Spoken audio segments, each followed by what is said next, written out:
ಉಗ್ರಂ ವೀರಂ ಮಹಾವಿಷ್ಣುಂ ಜ್ವಲಂತಂ ಸರ್ವತೋಮುಖಂ ನರಸಿಂಹಂ ಭೀಷಣಂ ಭದ್ರಂ ಮೃತ್ಯುರ್ನಮಾಮ್ಯಹಂ.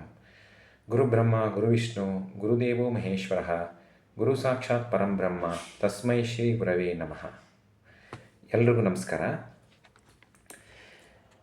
ಇವತ್ತು ನಾನು ನಿಮಗೆ ಹೇಳಲು ಹೊರಟಿರುವಂಥ ವಿಷಯ ಬಹಳ ಪ್ರಮುಖವಾದಂಥ ಒಂದು ವಿಷಯ. ಅದು ಏನು ಅಂತ ಹೇಳಿದ್ರೆ, ಅದೊಂದು ಪ್ರಮುಖವಾದ ಗ್ರಹ. ನಮಗೆಲ್ಲ ಗೊತ್ತಿದೆ, ನವಗ್ರಹಗಳನ್ನು ನಾವು ಜ್ಯೋತಿಷ್ಯದಲ್ಲಿ ಯೂಸ್ ಮಾಡ್ತೀವಿ. ಅಂದರೆ ನವಗ್ರಹಗಳ ಬಗ್ಗೆ ಅಧ್ಯಯನ ಮಾಡ್ತೀವಿ ಜ್ಯೋತಿಷ್ಯದಲ್ಲಿ. ಅದರಲ್ಲಿ ಒಂದು ಬಹು ಮುಖ್ಯವಾದ ಗ್ರಹ ಅಂತಲೇ ಹೇಳ್ಬೋದು. ಅದು ಚಂದ್ರ ಅಥವಾ ಮೂನ್ ಅಂತ ಹೇಳ್ಬೋದು. ಶಶಿ, ಚಂದ್ರ, ಮೂನ್ ಎಲ್ಲ ಒಂದೇ ಆಗಿರುತ್ತೆ. ಯಾಕೆ ನಾನು ಚಂದ್ರನ ಬಗ್ಗೆ ಹೇಳಲಿಕ್ಕೆ ಹೊರಟೆ ಅಂತ ಹೇಳಿದ್ರೆ, ಚಂದ್ರ ಈಸ್ ಈಕ್ವಲೆಂಟು, ಅಂದರೆ ಚಂದ್ರ ಯಾವುದಕ್ಕೆ ಒಂದು ಸಮಾನವಾದ ಒಂದು ಗ್ರಹ ಅಂತ ಹೇಳಿದ್ರೆ, ನಮ್ಮ ಮನಸ್ಸಿಗೆ ಒಂದು ಸಮಾನವಾದ ಗ್ರಹ. ಮನಸ್ಸಿಗೆ ಹೋಲಿಸ್ತೇವೆ ಚಂದ್ರನನ್ನು. ಯಾಕೆ ಅಂತ ಹೇಳಿದ್ರೆ ಅದಕ್ಕೆ ಬಹಳ ಎನಾಲಜಿ ಇದೆ. ನಮ್ಮ ಮನಸ್ಸು ಬಹಳ ವೇಗವಾಗಿ ಓಡುತ್ತದೆ. ಯಾವುದೇ ಒಂದು ವಿಮಾನಕ್ಕಿಂತ, ಯಾವುದೇ ಒಂದು ರೈಲಿಗಿಂತ, ಯಾವುದೇ ಒಂದು ಮೆಟ್ರೋಗಿಂತ ತುಂಬ ವೇಗವಾಗಿ ಓಡುವಂಥ ಯಾವುದೇ ಒಂದು ಗ್ರಹ ಅಂತಿದ್ರೆ ಅದು ಚಂದ್ರ. ಅತ್ಯಂತ ನಿಧಾನವಾಗಿ ಓಡುವ ಗ್ರಹ ಇದ್ದರೆ ಅದು ಶನಿ, ಸ್ಯಾಟರ್ನ್. ಯಾಕೆ ಅಂತ ಹೇಳಿದ್ರೆ ಚಂದ್ರ ಕೇವಲ 27 ದಿವಸದಲ್ಲಿ 12 ರಾಶಿಯನ್ನು ಸುತ್ತಿ ಬಂದಿರ್ತಾನೆ. ಒಂದೊಂದು ರಾಶಿಯಲ್ಲಿ ಹೆಚ್ಚು ಅಂತ ಹೇಳಿದ್ರೆ 2.25 ದಿವಸ ಚಂದ್ರ ಒಂದೊಂದು ರಾಶಿಯಲ್ಲಿ ಇರ್ತಾನೆ. ಚಂದ್ರನಿರುವಂತಹ ರಾಶಿ ನಮ್ಮ ಜನ್ಮ ರಾಶಿ ಆಗಿರುತ್ತೆ, ಮತ್ತು ಚಂದ್ರನಿರುವಂಥ ನಕ್ಷತ್ರ ನಮ್ಮ ಜನ್ಮ ನಕ್ಷತ್ರ ಆಗಿರುತ್ತೆ. ಇದು ಚಂದ್ರನ ಬಗ್ಗೆ ಹೇಳುವಂಥ ಅಂಶ. ಈ ಚಂದ್ರನನ್ನು ನಾವು ದೇಹಕಾರಕ, ಮಾತೃಕಾರಕ, ಮನೋಕಾರಕ ಅಂತ ಕರಿತೀವಿ. ಚಂದ್ರಮ ಮನಸೋ ಜಾತಃ ಅಂತ ಹೇಳಿದ್ರೆ, ಚಂದ್ರ ಎಷ್ಟು ಫಾಸ್ಟಾಗಿ ಮೂಮೆಂಟ್ ಆಗ್ತಾನೆ ಅಂದರೆ, ಒಂದೊಂದು ರಾಶಿ, ಮೇಷರಾಶಿಯಲ್ಲಿ 2.25 ದಿವಸ, ವೃಷಭ ರಾಶಿಯಲ್ಲಿ 2.25 ದಿವಸ, ಆ ಮೇಷರಾಶಿಯಲ್ಲಿ ಬರುವ ಎಲ್ಲ ನಕ್ಷತ್ರಗಳನ್ನು ಹಾದು ಹೋಗ್ತಾನೆ. ವೃಷಭ ರಾಶಿಯಲ್ಲಿ ಬರುವಂಥ ಎಲ್ಲ ನಕ್ಷತ್ರಗಳನ್ನು ಹಾದು ಹೋಗಲಿಕ್ಕೆ ಕೇವಲ 2.25 ದಿವಸ, ಅಂದರೆ ಒಂದೊಂದು ರಾಶಿಯಲ್ಲಿ 2.25 ದಿವಸ ಇದ್ದು ಚಂದ್ರ ಎಷ್ಟು ಫಾಸ್ಟಾಗಿ ಮೂವ್ ಆಗ್ತಾನೋ ಅಷ್ಟೇ ಫಾಸ್ಟಾಗಿ ನಮ್ಮ ಮನಸ್ಸು ಕೂಡ ಸ್ಥಿರತೆ ಹೊಂದಿರುವುದಿಲ್ಲ. ಎಷ್ಟೋ ಆಲೋಚನೆಗಳು ಬರುತ್ತೆ ಮನಸ್ಸಿಗೆ ಅಂತ ಆಗೋದ್ರಿಂದ ಚಂದ್ರನನ್ನು ನಾವು ಮನಸ್ಸಿಗೆ ಹೋಲಿಸ್ತೇವೆ. ನಮಗೆ ಅಮ್ಮ ಚಿಕ್ಕಂದಿನಲ್ಲಿ ಊಟ ಮಾಡಬೇಕಾದ್ರೆ ಚಂದ್ರನನ್ನು ತೋರಿಸಿ ಊಟ ಮಾಡಿಸ್ತಾ ಇದ್ಲು. ಚಂದ್ರ ನೋಡು, ಚಂದಮಾಮ ನೋಡು ಅಂತ ಊಟ ಮಾಡಿಸ್ತಾ ಇದ್ಲು. ಅದರಿಂದ ಅಮ್ಮನಿಗೂ ಚಂದ್ರನಿಗೂ ಕೂಡ ಅವಿನಾಭಾವ ಸಂಬಂಧ ಇರ್ತದೆ. ಚಂದ ಮಾಮ ಅಂದರೆ ಅಮ್ಮ ತನ್ನ ತಮ್ಮ ಅಂತ ಅನ್ಕೊತಾಳೆ, ತನ್ನ ತಮ್ಮ ಅಥವಾ ತನ್ನ ಅಣ್ಣ ಅಂತ ಅಮ್ಮ ಭಾವಿಸ್ತಾಳೆ. ಅದು ಚಂದ ಮಾಮ ಆಗಿರುತ್ತೆ. ಅದರಿಂದ ಚಂದ್ರನನ್ನು ನಾವು ಮಾತೃಕಾರಕ ಅಂತಲೂ ಕರಿತೀವಿ. ನಿಮ್ಮ ಜಾತಕದಲ್ಲಿ ಚಂದ್ರನ ಒಂದು ಬದಲಾವಣೆ ಹೇಗಿದೆ, ಚಂದ್ರನ ಪೊಸಿಷನ್ ಹೇಗಿದೆ, ಚಂದ್ರ ಹೇಗಿದ್ದಾನೆ ಅನ್ನೋದರ ಮೇಲೆ ನಿಮ್ಮ ತಾಯಿ ಆರೋಗ್ಯ, ನಿಮ್ಮ ಮಾನಸಿಕ ಆರೋಗ್ಯ ಎಲ್ಲದನ್ನು ಕೂಡ ನಿರ್ಧಾರ ಮಾಡಲಿಕ್ಕೆ ಸಾಧ್ಯವಾಗುತ್ತೆ. ಆದ್ದರಿಂದ ಹುಟ್ಟುವಾಗ ಚಂದ್ರ ಒಳ್ಳೆಯ ರಾಶಿಯಲ್ಲಿ, ಒಳ್ಳೆಯ ನಕ್ಷತ್ರದಲ್ಲಿ, ಒಳ್ಳೆಯ ಬಲವನ್ನು ಹೊಂದಿರೋದು ಕೂಡ ಅತಿ ಮುಖ್ಯವಾಗಿರುತ್ತೆ. ಸೂರ್ಯನನ್ನು ಅಥವಾ ಸನ್ ಅಂತ ಏನು ಕರಿತೀವಿ, SUN ಸನ್, ಆ ಸನ್ ನಮ್ಮ ಜಾತಕದಲ್ಲಿ ತುಂಬ ಬಲವಾಗಿದ್ದರೆ ಜಾತಕನ, ಅಂದರೆ ಅವನು ಯಾರ ಜಾತಕ ಆಗಿರುತ್ತೋ ಅವನಿಗೆ ಒಳ್ಳೆಯ ಆರೋಗ್ಯ ಇರ್ತದೆ. ಅದೇ ರೀತಿ ಚಂದ್ರ ಯಾರ ಜಾತಕದಲ್ಲಿ ಬಲವಾಗಿರ್ತಾನೋ ಅವರ ಮನಸ್ಸು ತುಂಬ ಅಸ್ಥಿರತೆ ಇರುವುದಿಲ್ಲ. ಅವರಿಗೆ ಒಂದು ಫರ್ಮ್ ಡಿಸಿಷನ್ ತಗೊಳ್ಳುವಂಥ ಒಂದು ಕೆಪಾಸಿಟಿ ಇರುತ್ತೆ. ಅದೇ ವಿರುದ್ಧವಾಗಿ ಸೂರ್ಯ ಯಾರ ಜಾತಕದಲ್ಲಿ ವೀಕ್ ಆಗಿರ್ತಾನೋ ಅಥವಾ ಬಲಹೀನನಾಗಿರ್ತಾನೋ ಅವರಿಗೆ ಆರೋಗ್ಯದ ಸಮಸ್ಯೆಗಳು ಪದೇ ಪದೇ ಕಾಡ್ತಾ ಇರುತ್ತೆ. ಅದೇ ಥರ ಚಂದ್ರ ಯಾರ ಜಾತಕದಲ್ಲಿ ವೀಕ್ ಆಗಿರ್ತಾನೋ, ಬಲಹೀನನಾಗಿರ್ತಾನೋ ಅವರಿಗೆ ಮಾನಸಿಕ ಅಸ್ಥಿರತೆ ಇರ್ತದೆ. ಅಂದರೆ ಡಿಸಿಸಿವ್ ಪವರ್ ಕಮ್ಮಿ ಇರುತ್ತೆ. ಮನಸ್ಸಿನಲ್ಲಿ ಫ್ಲಕ್ಚುಯೇಟಿಂಗ್ ಐಡಿಯಾಸ್, ನಾ ಇದು ಮಾಡಬೇಕಾ ಬೇಡವಾ, ಅಥವಾ ಒಂದು ಕ್ಷಣ ತಗೊಂಡು ನಿರ್ಧಾರ ಮತ್ತೊಂದು ಕ್ಷಣದಲ್ಲಿ ಚೇಂಜ್ ಮಾಡ್ಕೊತಾರೆ. ಒಂದು ಕ್ಷಣದಲ್ಲಿ ನನಗೆ ಈ ವಸ್ತು ಬೇಕು ಅನ್ನತ್ತೆ, ಮತ್ತೊಂದು ಕ್ಷಣದಲ್ಲಿ ಆ ವಸ್ತು ಬೇಡ ಅನಿಸುತ್ತೆ. ಈ ಥರ ಆಗ್ತಿರುವವರಿಗೆ ಅವರ ಜಾತಕದಲ್ಲಿ ನೋಡಿದಾಗ ಚಂದ್ರ ಬಲಹೀನನಾಗಿರ್ತಾನೆ. ಚಂದ್ರ ಎಲ್ಲೆಲ್ಲಿ ಬಲಹೀನನಾಗಿರ್ತಾನೆ?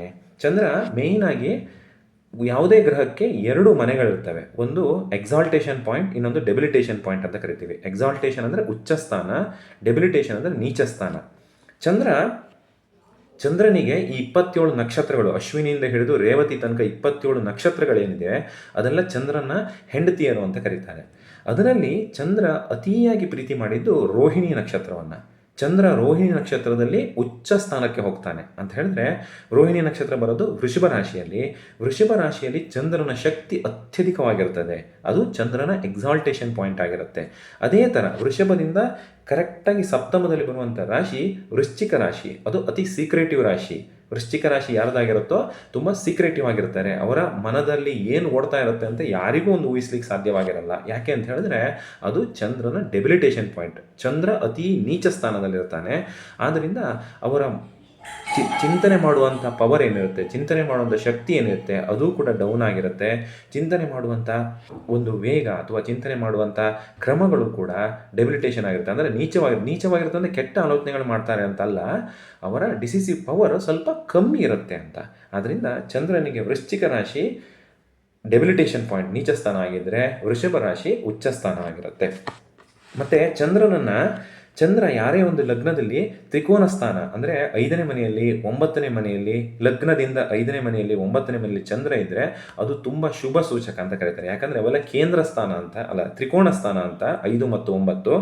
ಆ 5 ಮತ್ತು 9ನೇ ಸ್ಥಾನದಲ್ಲಿ ಅಥವಾ ಕೇಂದ್ರದಲ್ಲಿ ಚಂದ್ರ ಇದ್ದರೂ ಕೂಡ 4, 7, 10 ಲಗ್ನದಿಂದ 4, 7 ಲಗ್ನ ಅಂದರೆ ನಿಮ್ಮ ಜಾತಕದಲ್ಲಿ ಲಗ್ನ ಅಥವಾ ಅಸೆಂಡೆಂಟ್ ಅಂತ ಬರೆದಿರ್ತಾರೆ. ಅಲ್ಲಿಂದ ಚಂದ್ರ 4, 7, 10 ಅಥವಾ 5, 9ರಲ್ಲಿ ಚಂದ್ರ ಇದ್ದರೆ ಅದು ಶುಭ ಸೂಚಕ ಆಗಿರುತ್ತೆ. ಅವರಿಗೆ ಮಾನಸಿಕ ಸ್ಥಿರತೆ ಇರುತ್ತೆ. ಅದೇ ಥರ ಶುಕ್ಲ ಪಕ್ಷದ ಚಂದ್ರ ಮತ್ತು ಕೃಷ್ಣ ಪಕ್ಷದ ಚಂದ್ರ ಅಂದರೆ ವ್ಯಾಕ್ಸಿಂಗ್ ಮೂನ್ ಮತ್ತು ವ್ಯಾನಿಂಗ್ ಮೂನ್ ಅಂತ ಕರಿತೇವೆ. ಶುಕ್ಲ ಪಕ್ಷ ಅಂತ ಹೇಳಿದ್ರೆ ಅಮಾವಾಸ್ಯೆಯಿಂದ ಹುಣ್ಣಿಮೆಯ ತನಕ ಆ ಕಾಲಘಟ್ಟವನ್ನು ಶುಕ್ಲ ಪಕ್ಷ ಅಂದರೆ ವೃದ್ಧಿ ಚಂದ್ರ ಅಂತ ಕರಿತೇವೆ. ಅದೇ ಥರ ಹುಣ್ಣಿಮೆಯಿಂದ ಅಮಾವಾಸ್ಯೆಯ ತನಕ ಚಂದ್ರ ಕ್ಷೀಣ ಆಗ್ತಾ ಹೋಗ್ತಾನೆ ಅದನ್ನು ಕೃಷ್ಣ ಪಕ್ಷದ ಚಂದ್ರ ಅಂತ ಕರಿತೀವಿ. ಶುಕ್ಲ ಪಕ್ಷದಲ್ಲಿ ಚಂದ್ರನಿಗೆ ಶಕ್ತಿ ಜಾಸ್ತಿ ಇರುತ್ತೆ. ಆದ್ದರಿಂದ ಶುಕ್ಲ ಪಕ್ಷದಲ್ಲಿ ಯಾರು ಜನ್ಮ ತಾಳಿರುತ್ತಾರೋ ಅವರಿಗೆ ಚಂದ್ರನ ಬಲ ಚೆನ್ನಾಗಿರುತ್ತೆ. ಅವರಿಗೆ ಯೋಚನೆ ಮಾಡುವಂಥ ಶಕ್ತಿ, ಅವರ ಯೋಚನೆಗಳೆಲ್ಲ ಚೆನ್ನಾಗಿರುತ್ತೆ. ಅವರಿಗೆ ಮಾನಸಿಕವಾಗಿ ಅಷ್ಟು ಅಸ್ಥಿರವಾಗಿರಲ್ಲ. ಅದೇ ಥರ ಕೃಷ್ಣ ಪಕ್ಷದಲ್ಲಿ ಹುಟ್ಟಿರುವವರಿಗೆ ಅಂದರೆ ಕೃಷ್ಣ ಪಕ್ಷದ ಪಂಚಮಿ ತನಕ ಒಳ್ಳೆಯದಿರುತ್ತೆ. ಆಮೇಲೆ ಆದಮೇಲೆ ಅಷ್ಟು ಥಿಂಕಿಂಗ್ ಪವರ್ ಏನಿರುತ್ತೆ, ಅವರಿಗೆ ನಿರ್ಧಾರ ಮಾಡುವಂಥ ಶಕ್ತಿ ಅಥವಾ ಒಂದು ಡಿಸಿಷನ್ ತಗೊಳ್ಳುವಂಥ ಶಕ್ತಿ ಏನಿರುತ್ತೆ ಅದು ಸ್ವಲ್ಪ ಮಟ್ಟಿಗೆ ಕಮ್ಮಿ ಇರ್ತದೆ ಅಂತ ನಾವು ಪ್ರಿಡಿಕ್ಟ್ ಮಾಡ್ಬೋದು. ಅದೇ ಥರ ಚಂದ್ರನನ್ನು ಬೇರೆ ಬೇರೆ ವಸ್ತುಗಳಿಗೆ ಹೋಲಿಸ್ತಾರೆ. ಚಂದ್ರನ ತಾಯಿಗೆ ಹೋಲಿಸ್ತಾರೆ, ಚಂದ್ರನ ಹೆಣ್ಣಿಗೆ ಹೋಲಿಸ್ತಾರೆ, ಚಂದ್ರನ ಅಂದವಾದ ಕಣ್ಣುಗಳಿಗೆ ಹೋಲಿಸ್ತಾರೆ. ಯಾರ ಜಾತಕದಲ್ಲಿ ಚಂದ್ರ ಅತೀ ಸ್ಟ್ರಾಂಗ್ ಆಗಿರ್ತಾನೋ ಅವರ ಮುಖದಲ್ಲಿ ಕಾಂತಿ ಉಕ್ತಾ ಇರುತ್ತೆ. ಅವರ ಮುಖವನ್ನು ನೋಡಿದರೆ ಅವ್ರ ಹತ್ರವಾಗಿ ಮಾತಾಡಬೇಕು, ಇವ್ರ ಪಕ್ಕ ಕೂರಬೇಕು, ಇವ್ರ ಜೊತೆನೇ ಇರಬೇಕು ಅನ್ನೋ ಒಂದು ಭಾವನೆ ಉಂಟಾಗ್ತದೆ. ಅವರ ಜಾತಕದಲ್ಲಿ ಚಂದ್ರ ಅತೀ ಸ್ಟ್ರಾಂಗ್ ಆಗಿರ್ತಾನೆ. ಅವರು ತುಂಬ ಚೆನ್ನಾಗಿರ್ತಾರೆ ನೋಡೋಕ್ಕೆ. ಅವರ ಮನಸ್ಸು, ಆಲೋಚನೆಗಳು ಎಲ್ಲದೂ ಕೂಡ ಇನ್ನೊಬ್ಬರಿಗೆ ಉಪಕಾರ ಮಾಡುವಂಥದ್ದೇ ಆಗಿರುತ್ತೆ.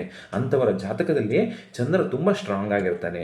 ಅದೇ ಯಾರ ಜಾತಕದಲ್ಲಿ ಚಂದ್ರ ವೀಕ್ ಆಗಿರ್ತಾನೋ, ಈಗ ನಾ ಹೇಳಿದಂಥ ಎಲ್ಲ ಕ್ವಾಲಿಟೀಸ್ನ ಅಪೋಸಿಟ್ ಕ್ವಾಲಿಟೀಸ್ ಇರುತ್ತೆ. ಅವ್ರ ಮುಖನೇ ನೋಡೋದು ಬೇಡ ಅನಿಸುತ್ತೆ, ಅವ್ರ ಜೊತೆ ಮಾತಾಡೋದೇ ಬೇಡ ಅನಿಸುತ್ತೆ, ಅವ್ರ ಹತ್ರ ಬಂದು ಕೂತ್ರೆ ಯಾಕಾರೋ ಇವ್ರು ಬಂದರು ಅನಿಸುತ್ತೆ. ಅವರ ಯೋಚನಾ ಲಹರಿಗಳು ಯಾರಿಗೂ ಇಷ್ಟ ಆಗಲ್ಲ. ಅವರು ಥಿಂಕಿಂಗ್ ಮಾಡುವಂಥ ರೀತಿ ಏನಿದೆ ಅದು ಯಾರಿಗೂ ಇಷ್ಟವಾಗಲ್ಲ. ಅದರಿಂದ ಒಂದು ಜಾತಕದಲ್ಲಿ ಒಬ್ಬ ವ್ಯಕ್ತಿ ಇನ್ನೊಬ್ಬರಿಗೆ ಹತ್ತಿರ ಆಗಬೇಕಾದ್ರೆ ಚಂದ್ರ ಕೂಡ ಅವರ ಜಾತಕದಲ್ಲಿ ಸ್ಟ್ರಾಂಗ್ ಆಗಿರಬೇಕು. ಇಲ್ದಿದ್ರೆ ಆ ವ್ಯಕ್ತಿಯನ್ನು ಯಾರೂ ಇಷ್ಟಪಡುವುದಿಲ್ಲ. ಯಾಕಂದರೆ ನಿಮ್ಮ ಮನಸ್ಸು ಚೆನ್ನಾಗಿದ್ದರೆ, ನಿಮ್ಮ ದೇಹ ಎಷ್ಟೇ ಚೆನ್ನಾಗಿದ್ರೂ ಕೂಡ ನಿಮ್ಮ ಮನಸ್ಸು ಚೆನ್ನಾಗಿಲ್ಲ ಅಂದರೆ ಯಾರೂ ಕೂಡ ನಿಮ್ಮ ಹತ್ರ ಬರಲ್ಲ. ನೀವು ಹೊರಗಡೆಯಿಂದ ಎಷ್ಟೇ ಚೆನ್ನಾಗಿ ಡ್ರೆಸ್ ಮಾಡಿಕೊಂಡು, ಮುಖಕ್ಕೆಲ್ಲ ಪೌಡ್ರ್ ಹಾಕ್ಕೊಂಡು, ತಲೆಯೆಲ್ಲ ಬಚ್ಕೊಂಡಿದ್ದು ನಿಮ್ಮ ಯೋಚನಾ ಲಹರಿ ಚೆನ್ನಾಗಿಲ್ಲ ಅಂದರೆ ಒಂದು ದಿವಸ ನಿಮ್ಮ ಹತ್ರ ಕೂರ್ಬೋದು, 2ನೇ ದಿವಸ ನಿಮ್ಮ ಮನಸ್ಸು ಅವರಿಗೆ ಅರ್ಥ ಆಗುತ್ತೆ, ಅವರು ನಿಮ್ಮಿಂದ ದೂರ ಹೋಗ್ತಾರೆ. ಆದ್ದರಿಂದ ಚಂದ್ರ ಕೂಡ ನಿಮ್ಮ ಜಾತಕದಲ್ಲಿ ಸ್ಟ್ರಾಂಗ್ ಆಗಿರಬೇಕು. ಅದೇ ಥರ ಚಂದ್ರನನ್ನು ಏನು ಮಾಡ್ತಾರೆ, ಹಾಲಿಗೆ ಹೋಲಿಸ್ತಾರೆ. ಚಂದ್ರ ಸ್ಟ್ರಾಂಗ್ ಆಗಿದ್ದರೆ ಅವರು ಹಾಲನ್ನು ಹೆಚ್ಚೆಚ್ಚು ಬಯಸ್ತಾರೆ, ಭೋಜನಕ್ಕೆ ಹೋಲಿಸ್ತಾರೆ, ಜೇನುತುಪ್ಪಕ್ಕೆ ಹೋಲಿಸ್ತಾರೆ, ವಾಟರ್ ಐಟಮ್ಸ್, ನೀರು, ಸಮುದ್ರ. ಈಗ ಚಂದ್ರ ಯಾರೇ ಒಂದು ಲಗ್ನದಲ್ಲಿ ಕೂತ್ಕೊಂಡು ಅಥವಾ 11ನೇ ಮನೆಯಲ್ಲಿ 12ನೇ ಮನೆಯಲ್ಲಿ ಚಂದ್ರ ಇದ್ದರೆ ಅವರಿಗೆ ಫಾರಿನ್ ಹೋಗುವಂಥ ಚಾನ್ಸಸ್ ಜಾಸ್ತಿ ಇರುತ್ತೆ. ಯಾಕಂದರೆ Chandra represents water, it is nothing but ocean. ಸಮುದ್ರಕ್ಕೆ ರೆಪ್ರೆಸೆಂಟ್ ಮಾಡ್ತಾರೆ. ಅವರು ಸಮುದ್ರವನ್ನು ದಾಟಿ ಬೇರೆ ಕೆಲಸಕ್ಕೆ ಹೋಗ್ತಾರೆ, ಸ್ಟಡೀಸ್ಗೆ ಹೋಗ್ತಾರೆ. 5ನೇ ಮನೆಯಲ್ಲಿ ಚಂದ್ರ ಇದ್ದರೆ ಅವರು ಸ್ಟಡೀಸ್ ದೃಷ್ಟಿಯಿಂದ ಹೊರಗಡೆ ಹೋಗ್ತಾರೆ. 11, 12, 10ನೇ ಮನೆಯಲ್ಲಿ ಚಂದ್ರನ ಕನೆಕ್ಷನ್ ಏನಾರಿದ್ದರೆ ಅವರು ಉದ್ಯೋಗಕ್ಕೋಸ್ಕರ ಹೊರಗಡೆ ಹೋಗುವಂಥ ಚಾನ್ಸಸ್ ಇರುತ್ತೆ.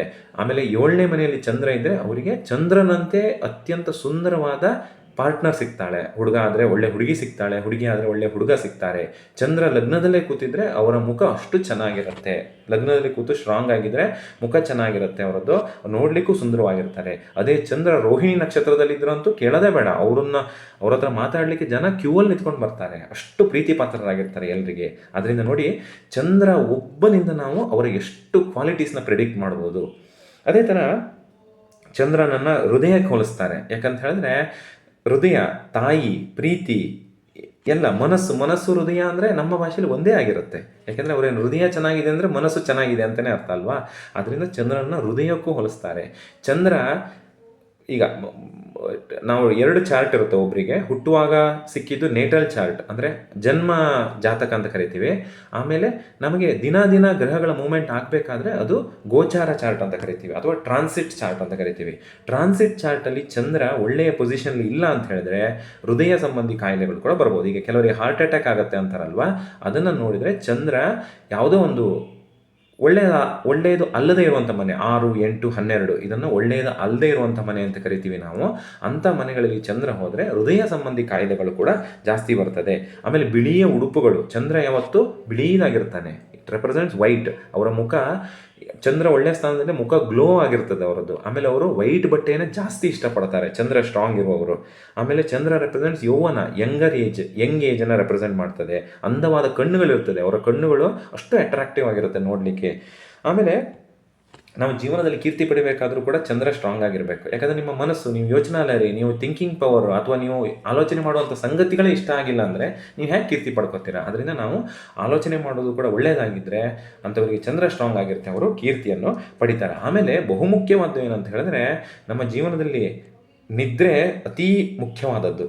ನಿದ್ರೆ ಸರಿಯಾಗಿ ಬರ್ತಾ ಇಲ್ಲದೆ ಇರೋರಿಗೆ ಗೊತ್ತಿರುತ್ತೆ ನಿದ್ದೆಯ ಪ್ರಾಮುಖ್ಯತೆ ಏನು ಅಂತ. ನಿದ್ರೆ ಹೇಗೆ ಬರಬೇಕು ಅಂತ ಹೇಳಿದ್ರೆ, ನರೇಂದ್ರ ಮೋದಿಯವರು ಒಂದು ಸ್ಪೀಚಲ್ಲಿ ಹೇಳ್ತಾರೆ, ಅವರು ಮಲಗಿ ಕರೆಕ್ಟಾಗಿ 30 ಸೆಕೆಂಡಿಗೆ ಅವ್ರಿಗೆ ನಿದ್ರೆ ಬರುತ್ತಂತೆ. ನೋಡಿ ಎಂಥ ಒಂದು ಜೀವನ. ಅವ್ರು ಎಷ್ಟೇ ಜಂಜಾಟದಲ್ಲಿರಲಿ, ಎಷ್ಟೇ ಒಂದು ಜೀವನದಲ್ಲಿ ಒಂದು ಏನೇ ತೊಂದರೆಗಳಿದ್ರೂ ಕೂಡ ಅವರು ರಾತ್ರಿ ಹೋಗಿ ಮಲಗುವಾಗ ಯಾವುದ್ರ ಬಗ್ಗೆಯೂ ಥಿಂಕ್ ಮಾಡಲ್ಲ, ನಾನು ಈಶ್ವರನಿಗೋಸ್ಕರ ಮಾಡಿದ್ದೆ ಅಂತ ಸಮರ್ಪಣೆ ಮಾಡಿ ಮಲಗ್ತಾರೆ. ಆದ್ದರಿಂದ ಕೇವಲ 30 ಸೆಕೆಂಡಿಗೆ ಅವರಿಗೆ ನಿದ್ದೆ ಬರುತ್ತದೆ. ಇದು ನರೇಂದ್ರ ಮೋದಿಯವರು ಒಂದು ಸ್ಪೀಚಲ್ಲಿ ಹೇಳಿದಂಥ ಅಂಶಗಳು. ಅದೇ ಥರ ನಮಗೆ ನಿದ್ದೆ ನರೇಂದ್ರ ಮೋದಿಯವ್ರ ಥರ 30 ಸೆಕೆಂಡಲ್ಲಿ ನಿದ್ರೆ ಬರಬೇಕಾದ್ರೆ ಚಂದ್ರ ನಿಮ್ಮ ಜಾತಕದಲ್ಲಿ ಸ್ಟ್ರಾಂಗ್ ಆಗಿರಬೇಕು. ಚಂದ್ರನಿಗೆ ಏನಾದರೂ ಪ್ರಾಬ್ಲಮ್ ಇದ್ದರೆ, ಏನಾದರೂ ಅಫ್ಲಿಕ್ಷನ್ಸ್ ಇದ್ರೆ, ಅಂದರೆ ಯಾವುದಾದ್ರೂ ದುಷ್ಟಗ್ರಹಗಳು, ಈಗ ಕುಜ, ಮಾರ್ಸ್ ಒಂದು ದುಷ್ಟಗ್ರಹ, ಆಮೇಲೆ ಅದೇ ಥರ ಸ್ಯಾಟರ್ನ್ ಒಂದು ದುಷ್ಟಗ್ರಹ, ರಾಹು ಕೇತುವಿನ ಅಫೆಕ್ಟ್ ಚಂದ್ರನಿಗಿದ್ರೆ ನಿಮಗೆ ನಿದ್ರೆ ಮಾಡಲಿಕ್ಕೆ ಬಿಡಲ್ಲ, ಏನಾದರೂ ಒಂದು ತಲೆನೋವು ಬರ್ತಾನೆ ಇರುತ್ತೆ. ಆದ್ದರಿಂದ ಇಂತಹ ಒಂದು ಅಶುಭ ಗ್ರಹಗಳು ಅಥವಾ ಅಶುಭ ಗ್ರಹಗಳು, ಈ ಪ್ಲ್ಯಾನೆಟ್ಸ್ಗಳು, ಇವುಗಳ ಒಂದು ಪ್ರಭಾವ ಚಂದ್ರನ ಮೇಲಿದ್ದರೆ ನಿಮಗೆ ನಿದ್ರೆಯ ಒಂದು ಪ್ರಾಬ್ಲಮ್ ಉಂಟಾಗುವ ಚಾನ್ಸಸ್ ಇದೆ. ಆದ್ದರಿಂದ ಯಾರಿಗೆಲ್ಲ ನಿದ್ರೆ ಪ್ರಾಬ್ಲಮ್ ಆಗ್ತಾ ಇದೆ, ಯಾರಿಗೆಲ್ಲ ನಿದ್ರೆ ಸರಿಯಾಗಲ್ಲ, ಚಂದ್ರನಿಗೆ ಸಂಬಂಧಪಟ್ಟ ರೆಮಿಡೀಸ್ ಅಂತ ಹೇಳಿದ್ರೆ, ಯಾವುದಾದ್ರೂ ಒಂದು ದೇವಿಯ ದೇವಸ್ಥಾನಕ್ಕೆ, ಚಂದ್ರ ರೆಪ್ರೆಸೆಂಟ್ಸ್ ಫೀಮೇಲ್, ಚಂದ್ರ ರೆಪ್ರೆಸೆಂಟ್ ಹೆಂಗಸರನ್ನು ರೆಪ್ರೆಸೆಂಟ್ ಮಾಡುತ್ತೆ ಚಂದ್ರ. ಆದ್ದರಿಂದ ಯಾವುದಾದ್ರೂ ಫೀಮೇಲ್ ಗಾಡೆಸ್, ದುರ್ಗಿ ಆಗಿರ್ಬೋದು, ಸರಸ್ವತಿ ಆಗಿರ್ಬೋದು, ಅಂಥ ದೇವಿಗೆ ಕೈ ಮುಗಿದು ಅಂಥ ದೇವಿಯ ದೇವಸ್ಥಾನಕ್ಕೆ ಹೋಗೋದ್ರಿಂದ ಕೂಡ ಚಂದ್ರನಿಗೆ ಸಂಬಂಧಪಟ್ಟ ಯಾವುದಾದ್ರೂ ಸಮಸ್ಯೆಗಳಿದ್ದರೆ ಪರಿಹಾರವನ್ನು ಪಡೆದುಕೊಳ್ಬೋದು. ಆಮೇಲೆ ಚಂದ್ರ ಸ್ಟ್ರಾಂಗ್ ಆಗಿದ್ದರೆ ಅವರು ವಶೀಕರಣದ ಒಂದು ಶಕ್ತಿಯನ್ನು ಪಡೆದುಕೊಂಡಿರ್ತಾರೆ. ಅವರ ಮುಖದಲ್ಲೇ ಏನೋ ಒಂದು ಅಯಸ್ಕಾಂತದ ಪವರ್ ಇರುತ್ತೆ. ನಾ ಈಗ ಮೊದಲೇ ಹೇಳಿದಾಗೆ ತುಂಬ ಅಟ್ರಾಕ್ಟಿವ್ ಆಗಿರ್ತಾರೆ ಅವರು ಅಂತ ಹೇಳ್ಬೋದು. ಆಮೇಲೆ ಚಂದ್ರನ ದಶೆ ಅಂತ ಕರಿತೀವಿ. ನಮ್ಮ ಜೀವನದಲ್ಲಿ ದಶ ಅಂತ ಬರ್ತದೆ. ಚಂದ್ರನ ದಶೆ ತುಂಬ ಒಳ್ಳೆಯ ರಿಸಲ್ಟ್ ಕೊಡ್ತದೆ. ಯಾವಾಗ ಅಂತ ಹೇಳಿದ್ರೆ, ಚಂದ್ರ ಅವರ ಜಾತಕದಲ್ಲಿ ಸ್ಟ್ರಾಂಗ್ ಆಗಿದ್ದರೆ ಚಂದ್ರನ ದಶೆಯಲ್ಲಿ ಎಲ್ಲ ವಿಧದ ಸೌಭಾಗ್ಯ, ಐಶ್ವರ್ಯ ಉಂಟಾಗ್ತದೆ. ಮತ್ತು ಅವರಿಗೆ ಹೆಚ್ಚಾಗಿ ಬೆಳ್ಳಿಯಿಂದ ಲಾಭ ಉಂಟಾಗ್ತದೆ. Chandra represent silver, moon represent silver. ಆದ್ದರಿಂದ ಸಿಲ್ವರ್ ಸಂಬಂಧಪಟ್ಟ ಲಾಭಗಳು ಹೆಚ್ಚಾಗ್ತದೆ, ಬೇರೆ ಬೇರೆ ರತ್ನಗಳು ಸಿಗ್ತದೆ ಅವರಿಗೆ. ಅದೇ ಥರ ಚಂದ್ರ ಬಲಹೀನವಾಗಿದ್ದರೆ ಅವರಿಗೆ ಸ್ತ್ರೀಯರಿಂದ ಅವಮಾನ ಆಗುವಂಥ ಚಾನ್ಸಸ್ ಇರುತ್ತೆ. ಆಮೇಲೆ ಅವರ ಜೀವನದಲ್ಲಿ ಯಾವಾಗಲೂ ಏನಾದರೂ ಒಂದು ಪ್ರಾಬ್ಲಮ್ಸ್ ಆಗ್ತಾನೇ ಇರುತ್ತೆ. ಹಣದ ವಿಚಾರದಲ್ಲಿ, ಜಾಗದ ವಿಚಾರದಲ್ಲಿ ಹಣ ಕಳೆದುಕೊಳ್ಳುವಂಥ ಒಂದು ಸ್ಥಿತಿ ಉದ್ಭವ ಆಗ್ಬೋದು. ಹೀಗೆ ಚಂದ್ರನ ದಶಾ ಏನಿದೆ, ದಶಾ ಪೀರಿಯಡ್ ಏನಿದೆ, ಅದು ಒಳ್ಳೆಯದಾಗಿ ನಡಿಬೇಕಾದ್ರೆ ನಮ್ಮ ಜಾತಕದಲ್ಲಿ ಚಂದ್ರ ಸ್ಟ್ರಾಂಗ್ ಆಗಿರಬೇಕು, ಬಲ ಪಡೆದುಕೊಂಡಿರಬೇಕು. ಆದರೆ ಹುಟ್ಟಾನೆ ಚಂದ್ರ ಸ್ಟ್ರಾಂಗ್ ಇಲ್ಲ ಅಂದರೆ ಅದೇನೂ ಮಾಡೋಕ್ಕಾಗಲ್ಲ. ನಮಗೆ ಗೊತ್ತಿರಬೇಕು ಈ ಟೈಮಲ್ಲಿ ನನಗೆ ಇಂಥ ಪ್ರಾಬ್ಲಮ್ ಆಗುತ್ತೆ ಅಂತ ಮನಸ್ಸಿಗೆ ಗೊತ್ತಿದ್ರೆ ಅದನ್ನು ತಡೆದುಕೊಳ್ಳುವಂಥ ಸಾಮರ್ಥ್ಯ ಕೂಡ ನಾವು ಬೆಳೆಸ್ಕೋತೀವಿ. ಉದಾಹರಣೆಗೆ ಈಗ ಚಂದ್ರ 2 ಥರ ಬರ್ಬೋದು. ಒಂದು ದಶಾನಾಥನಾಗಿ ಬರ್ಬೋದು, ಭುಕ್ತಿನಾಥನಾಗಿ ಬರ್ಬೋದು. ಇದು 2 ಪೀರಿಯಡಲ್ಲೂ ಕೂಡ ಚಂದ್ರ ಒಳ್ಳೆಯ ರಿಸಲ್ಟನ್ನು ಕೊಡಲಿಕ್ಕೆ ಚಂದ್ರ ಸ್ಟ್ರಾಂಗ್ ಆಗಿರಬೇಕು, ಈಗ ಹೇಳಿದಾಗೆ. ಆಮೇಲೆ ಚಂದ್ರ ಮತ್ತು ಸೂರ್ಯನನ್ನು ನಾವು ತಂದೆಗೆ ಹೋಲಿಸ್ತೇವೆ, ಚಂದ್ರನನ್ನು ನಾವು ತಾಯಿಗೆ ಹೋಲಿಸ್ತೇವೆ. ನಿಮ್ಮ ಜೀವನದಲ್ಲಿ ಯಾರಾದರೂ ಬಂದು ನಿನಗೆ ತಂದೆ ಇಂಪಾರ್ಟೆಂಟಾ ತಾಯಿ ಇಂಪಾರ್ಟೆಂಟಾ ಕೇಳಿದ್ರೆ ನಿಮಗೆ ಉತ್ತರ ಹೇಳಲಿಕ್ಕೆ ತುಂಬ ಕಷ್ಟ ಆಗ್ಬೋದು. ಅದೇ ಥರ ಜ್ಯೋತಿಷ್ಶಾಸ್ತ್ರದಲ್ಲೂ ಕೂಡ ಸೂರ್ಯ ಮತ್ತು ಚಂದ್ರ ಇವರು ಎರಡರಲ್ಲಿ ಯಾರು ತುಂಬ ಇಂಪಾರ್ಟೆಂಟ್ ಅಂತ ಕೇಳಿದ್ರೆ ಆನ್ಸರ್ ಹೇಳಲಿಕ್ಕೆ ಕಷ್ಟ ಆಗುತ್ತೆ. ಅಪ್ಪ ನಮಗೆ ಎಷ್ಟು ಇಂಪಾರ್ಟೆಂಟೋ ಅಮ್ಮ ಕೂಡ ಅಷ್ಟೇ ಇಂಪಾರ್ಟೆಂಟ್ ಆಗಿರ್ತಾಳೆ. ನಮ್ಮ ಜೀವನದಲ್ಲಿ ಅಪ್ಪ ಅಮ್ಮನ ಏನು ಸ್ಥಾನ ಇದೆ ಅದೇ ಸ್ಥಾನವನ್ನು ಸೂರ್ಯ ಮತ್ತು ಚಂದ್ರ ನಿಭಾಯಿಸಿಕೊಂಡು ಹೋಗ್ತಾರೆ. ಆಮೇಲೆ ಚಂದ್ರ ಮತ್ತು ಸೂರ್ಯ ಒಟ್ಟಾದರೆ, ಈಗ ಸೂರ್ಯನ ಹತ್ರ ಬೇರೆ ಯಾವುದೇ ಗ್ರಹ ಬಂದರೂ ಕೂಡ ಅದನ್ನು ನಾವು ಕಂಬಷನ್ ಅಂತ ಕರಿತೇವೆ. ಅದನ್ನು ಅಸ್ತಂಗತ ದೋಷ, ಕನ್ನಡದಲ್ಲಿ ಅಸ್ತಂಗತ ದೋಷ, ಇಂಗ್ಲೀಷಲ್ಲಿ ಕಂಬಷನ್ ಅಂತ ಕರಿತೀವಿ. ಸೂರ್ಯನಿಗೆ ಅತೀ ಸಮೀಪದಲ್ಲಿ ಯಾವುದೇ ಗ್ರಹ ಬಂದರೆ, ನಿಮ್ಮ ಜಾತಕದಲ್ಲಿ ನೋಡುವಾಗ ಸೂರ್ಯ ಇರುವ ಮನೆಯಲ್ಲಿ ಬೇರೆ ಯಾವುದೇ ಗ್ರಹ ಬಂದರೂ ಕೂಡ ಅದರ ಪವರ್ ಏನಿದೆ, ಆ ಉಳಿದ ಗ್ರಹದ ಪವರ್ ಏನಿದೆ, ಸೂರ್ಯ ಕಮ್ಮಿ ಮಾಡ್ತಾನೆ. ಯಾಕಂದರೆ ಸೂರ್ಯನಿಗೆ ಪ್ರಕಾಶ ಜಾಸ್ತಿ.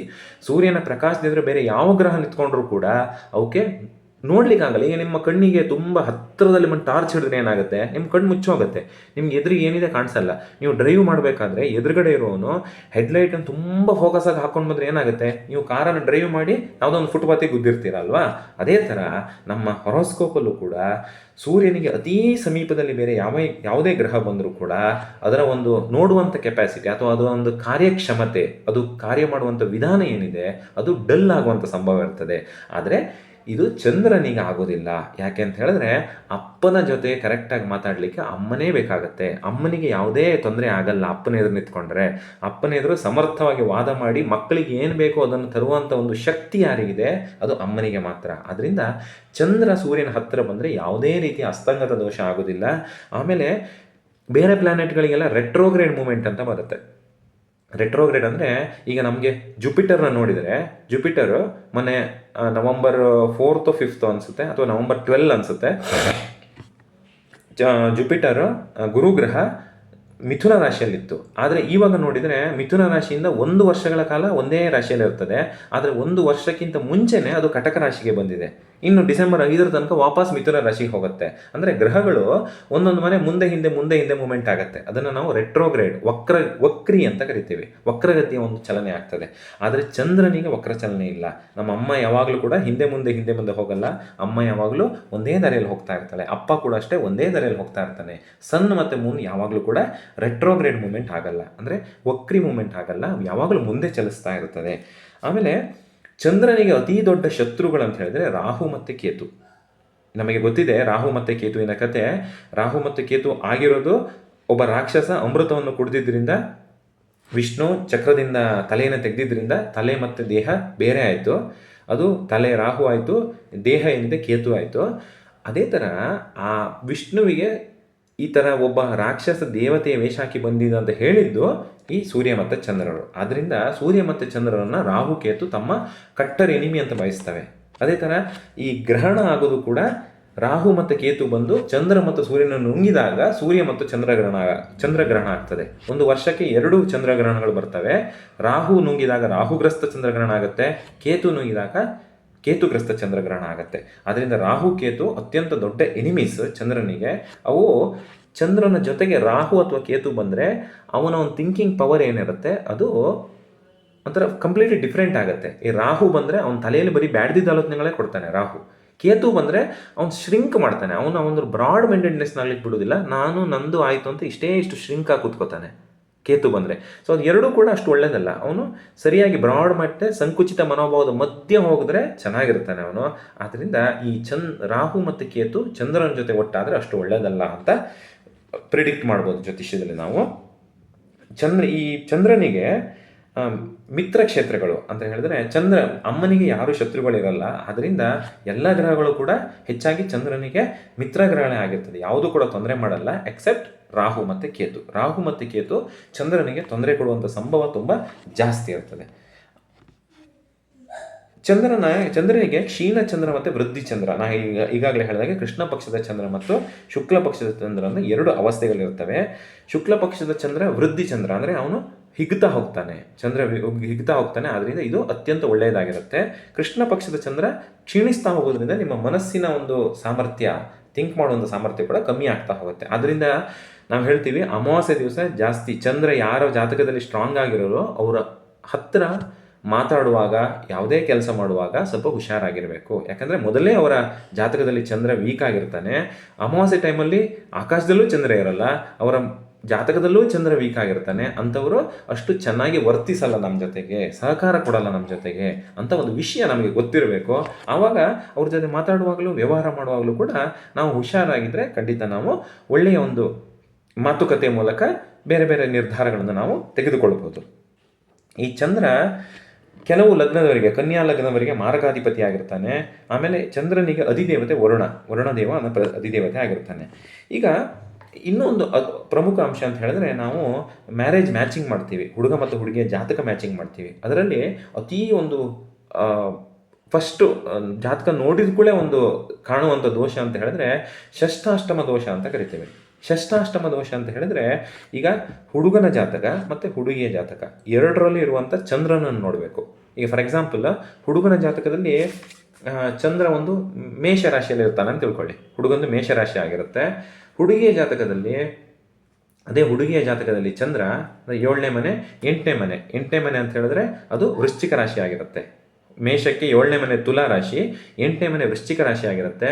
ವೃಶ್ಚಿಕದಲ್ಲಿ ಹುಡುಗಿಯ ಚಂದ್ರ ಇದ್ದರೆ ಇಂಥವರ ಒಂದು ಅಲಯನ್ಸನ್ನು ಮಾಡಬಾರ್ದು. ಯಾಕೆ ಅಂತ ಹೇಳಿದ್ರೆ, ವೃಶ್ಚಿಕಕ್ಕೆ ಮೇಷರಾಶಿ 6ನೇ ಮನೆ ಆಗಿರುತ್ತೆ, ಮೇಷಕ್ಕೆ ವೃಶ್ಚಿಕ ರಾಶಿ 8ನೇ ಮನೆ ಆಗಿರುತ್ತೆ. ಈ 6-8ರ ರಿಲೇಷನ್ನು ಯಾವಾಗ ಹುಡುಗನ ಮತ್ತು ಹುಡುಗಿಯ ಚಂದ್ರನಿಗೆ ಬರ್ತದೋ ಅವರ ಮನಸ್ಸು ಯಾವಾಗಲೂ ಒಟ್ಟಾಗೋದಿಲ್ಲ. ಇವೆರಡು ಏನಂತಾರೆ, ದುರ್ಗಮ ಸ್ಥಾನಗಳು ಅಂತ ಕರಿತೇವೆ. 6, 8, 12 ನಾವು ಅಷ್ಟು ಒಳ್ಳೆಯ ಆಗಿರುವಂಥ ಸ್ಥಾನಗಳಲ್ಲ, ದುರ್ಗಮ ಸ್ಥಾನಗಳು. These are the weak positions, these are the malefic positions ಅಂತ ಕರಿತೀವಿ ರಾಶಿಯಲ್ಲಿ. ಅಂಥ ಸ್ಥಾನಗಳಿದೆ. 6, 8ರ ರಿಲೇಷನ್ನು ಹುಡುಗ ಮತ್ತು ಹುಡುಗಿಯ ಚಂದ್ರನಿಗೆ ಬಂದಾಗ ಷಷ್ಠಾಷ್ಟಮ, ಅವರ ಮನಸ್ಸು ಯಾವಾಗಲೂ ಒಟ್ಟಾಗಲ್ಲ, ಅವರು ಯಾವಾಗಲೂ ಕಿತ್ತಾಡ್ಕೊತಾನೆ ಇರ್ತಾರೆ. ಅವರಿಗೆ ಒಟ್ಟಾಗಿ ಬಾಳುವಂಥ ಒಂದು ಪ್ರಮೇಯ ಬರುವುದಿಲ್ಲ, ಅಥವಾ ಒಂದು ಒಟ್ಟಾಗಿ ಬದುಕಿ ಬಾಳುವಂಥ ಒಂದು ಸನ್ನಿವೇಶ ಇರುವುದಿಲ್ಲ. ಆದ್ದರಿಂದ ಅಂಥ ಅಲಯನ್ಸನ್ನು ಮಾಡದಿದ್ದರೆ ಒಳ್ಳೆಯದು.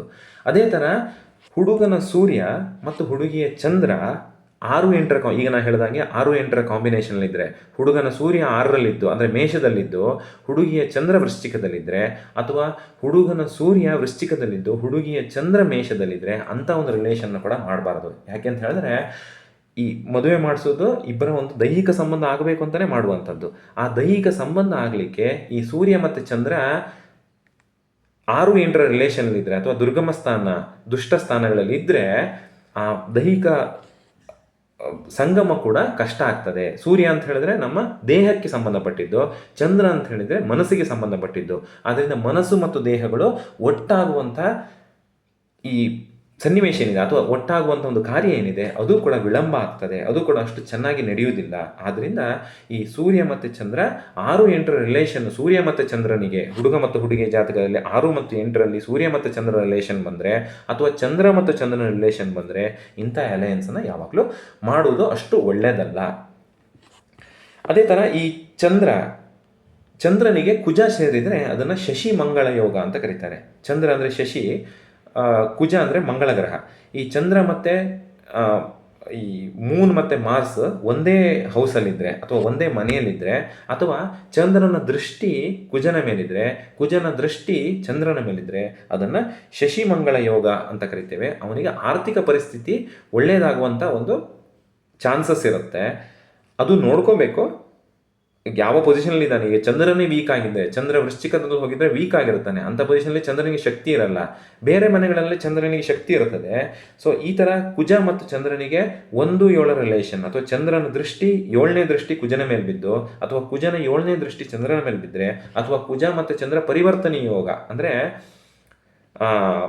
ಕುಜನ ಮನೆ ಮೇಷ ಮತ್ತು ವೃಶ್ಚಿಕ ರಾಶಿ, ಚಂದ್ರನ ಮನೆ ಕಟಕ ರಾಶಿ, ಕಟಕ ರಾಶಿಗೆ ಕುಜ ಬಂದು ಮೇಷ ರಾಶಿಗೆ ಚಂದ್ರ ಬಂದರೆ ಅವೆರಡರ ಮನೆ ಚೇಂಜ್ ಆಗಿರುತ್ತೆ, ಸ್ವಂತ ಮನೆ ಏನಿದೆ ಅದು ಚೇಂಜ್ ಆಗಿರುತ್ತೆ.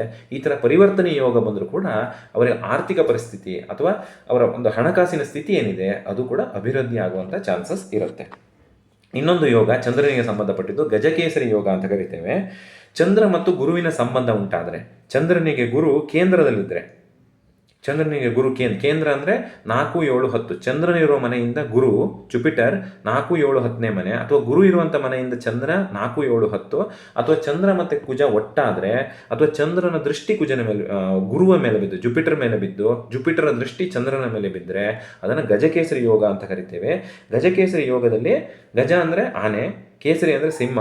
ಆನೆ ಮತ್ತು ಸಿಂಹ ಒಟ್ಟಾದರೆ ಏನಾಗುತ್ತೆ, ಅಲ್ಲಿ ಅವರನ್ನು ನೋಡಿದರೆ ಎಲ್ಲರಿಗೆ ಹೆದರಿಕೆ ಇರುತ್ತೆ. ಅವರು ಜೀವನದಲ್ಲಿ ಧೈರ್ಯಶಾಲಿಗಳಾಗಿರ್ತಾರೆ. ಮತ್ತು ಯಾವುದೇ ಕಷ್ಟಗಳು ಅವರಿಗೆ ಬಂದರೆ ಅದನ್ನು ತಡೆದುಕೊಳ್ಳುವಂಥ, ಅದನ್ನು ಮೆಟ್ಟಿ ಮುಂದೆ ಹೋಗುವಂಥ ಒಂದು ಅವರಿಗೆ ಪ್ರಿಡಿಕ್ಷನ್ ಇರ್ತದೆ, ಅಂದರೆ ಮುಂದೆ ಹೋಗುವಂಥ ಸಾಧ್ಯತೆ ಇರ್ತದೆ ಅವರ ಜೀವನದಲ್ಲಿ. ಅದನ್ನು ನಾವು ಗಜಕೇಸರಿ ಯೋಗ ಅಂತ ಕರಿತೇವೆ.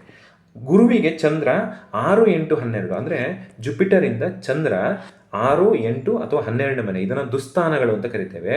ಇದು ಯಾವುದೇ ಮನೆಯಲ್ಲಿ ಚಂದ್ರ ಇದ್ದರೆ ಅದನ್ನು ಶಕಟ ದೋಷ ಅಂತ ಕರಿತೀವಿ. ಶಕಟ ದೋಷ ಅಂತ ಹೇಳಿದ್ರೆ ಅವನ ಆರ್ಥಿಕ ಪರಿಸ್ಥಿತಿಯಲ್ಲಿ ಭಾರಿ ಏರ್ಪೇರಾಗುತ್ತೆ. ಅಂದರೆ ಯಾವ ಬಿಸ್ನೆಸ್ಸಲ್ಲಿ ದುಡ್ಡು ಹಾಕಿದರೂ ಅವನಿಗೆ ಕೈಗತ್ತಲ್ಲ, ಅಥವಾ ಎಲ್ಲೇ ಒಂದು ಇನ್ವೆಸ್ಟ್ ಮಾಡಿದರೂ ಕೂಡ, ಯಾವುದೇ ಒಂದು ಕೆಲಸ ಮಾಡಿದರೂ ಕೂಡ ಅದು ಸರಿಯಾಗಿ ನೆರವೇರಲ್ಲ. ಈ ಥರದೆಲ್ಲ ಸಮಸ್ಯೆಗಳು ಬರೋದು ಶಕಟ ದೋಷದಿಂದ. ಜುಪಿಟರ್ ಇರುವ ಮನೆಯಿಂದ 6, 8, 12ನೇ ಮನೆಯಲ್ಲಿ ಮೂನ್ ಇದ್ದರೆ ಅಥವಾ ಚಂದ್ರ ಇದ್ದರೆ ಅದನ್ನು ಶಕಟ ದೋಷ ಅಂತ ಕರಿತೀವಿ. ಅವರಿಗೆ ಜೀವನದಲ್ಲಿ ಬೇರೆ ಬೇರೆ ಸಮಸ್ಯೆಗಳು ಬರ್ತದೆ.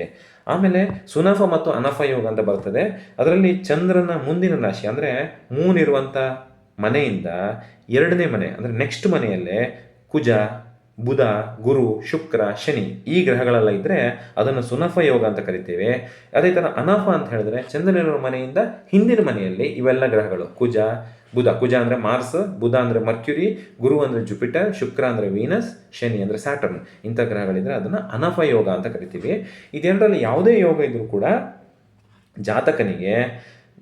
ಜಾತಕನಿಗೆ ಒಳ್ಳೆಯ ಒಂದು ಫ್ಯೂಚರ್ ಇರ್ತದೆ. ಒಳ್ಳೆಯ ಎಲ್ಲ ಕೆಲಸಗಳು ಬೇಗ ಕೈಗೆ ಹತ್ತದೆ. ಯಾವುದೇ ಬಿಸ್ನೆಸ್ ಮಾಡಿದ್ರು ಒಳ್ಳೆಯದಾಗ್ತದೆ. ಅವನ ಕೆಲಸಗಳೆಲ್ಲ ಸುಗಮವಾಗಿ ನಡೀತದೆ ಇವೆರಡು ಯೋಗ ಇದ್ದರೆ. ಇನ್ನು ಅತಿ ಪ್ರಮುಖವಾದ ಒಂದು ಯೋಗ ಚಂದ್ರ ಮತ್ತು ಶನಿಯಿಂದ ಉಂಟಾಗುವಂಥದ್ದು, ಅದು ಸಾಡೆ ಸಾತಿ. ಈ ಹೆಸರು ಕೇಳಿದರೆ ಹೆಚ್ಚಿನವರಿಗೆ ಹೆದರಿಕೆ ಆಗುತ್ತೆ. ಸಾಡೆ ಸಾತಿ ಶನಿ ಅಂದರೆ ಚಂದ್ರನಿರುವ ಮನೆ. ಫಾರ್ ಎಕ್ಸಾಂಪಲ್, ಈಗ ಚಂದ್ರ ಪ್ರೆಸೆಂಟಾಗಿ ಮೀನರಾಶಿಯಲ್ಲಿದ್ದಾನೆ. ಮೀನರಾಶಿಯಲ್ಲಿ ಚಂದ್ರ ಇದ್ದಾಗ ಮೀನರಾಶಿಯಿಂದ ಹಿಂದುಗಡೆ ಇರುವ ಮನೆ ಕುಂಭರಾಶಿ, ಮೀನರಾಶಿ ಮತ್ತು ಮೇಷರಾಶಿ, ಇದು 3 ರಾಶಿಯಲ್ಲಿ ಅವರಿಗೂ ಕೂಡ ಸಾಡೆ ಸಾತಿ ಶನಿ ನಡೀತಾ ಇದೆ ಇವಾಗ. ಮೇಷರಾಶಿಯಲ್ಲಿ ನೀವು ಹುಟ್ಟಿದಾಗ ಮೇಷರಾಶಿಯಲ್ಲಿ ಚಂದ್ರ ಇದ್ದವರಿಗೆ, ಮೀನರಾಶಿಯಲ್ಲಿ ಚಂದ್ರ ಇದ್ದವರಿಗೆ, ಕುಂಭರಾಶಿಯಲ್ಲಿ ಚಂದ್ರ ಇದ್ದವರಿಗೆ ಸಾಡೆ ಸಾತಿ ಶನಿ ನಡೀತಾ ಇರುತ್ತೆ. ಈ ಸಾಡೆ ಸಾತಿ ಶನಿಯಲ್ಲಿ ಸಮಸ್ಯೆಗಳು ತುಂಬ ಜಾಸ್ತಿ ಆಗಿರ್ತದೆ. ಅಂದರೆ ಬೇರೆ ಬೇರೆ ಥರ ಸಮಸ್ಯೆಗಳು, ಕೌಟುಂಬಿಕ ಸಮಸ್ಯೆ ಆಗಿರ್ಬೋದು, ಹಣಕಾಸಿನ ಸಮಸ್ಯೆಗಳಾಗಿರ್ಬೋದು, ಅಥವಾ ಆರೋಗ್ಯದ ಸಮಸ್ಯೆಗಳಾಗಿರ್ಬೋದು. ಇವೆಲ್ಲ ಸಮಸ್ಯೆಗಳು 1 to 2 ಆಗುತ್ತೆ ಸಾಡೆ ಸಾತಿ ಶನಿಯಲ್ಲಿ. ಯಾಕಂದರೆ ಶನಿ ಒಬ್ಬ ಕರ್ಮಕಾರಕ. ಶನಿ ನಿಮ್ಮನ್ನು ಸಾಯಿಸಲ್ಲ, ಆದರೆ ಒಂದು ಸಾಯಿಸುವ ಲೆವೆಲ್ ತನಕ ತಗೊಂಡೋಗ್ತಾನೆ. ಯಾಕೆಂತ ಹೇಳಿದ್ರೆ ನಿಮ್ಮ ಹಿಂದಿನ ಜನ್ಮದ ಪಾಪಗಳೇನಿದೆ ಅವನು ಕರ್ಮಕಾರಕ, ಅದನ್ನು ಕಳೀತಾ ಬರಬೇಕು. ಅದನ್ನು ಮ್ಯಾಕ್ಸಿಮಮ್ ಆಗಿ ಎಲ್ಲಿ ಕಳೀತಾನೆ ಶನಿ ಅಂತ ಹೇಳಿದ್ರೆ ಸಾಡೆ ಸಾತಿ ಶನಿಯ ಕಾಲದಲ್ಲಿ ಕಳೀತಾನೆ.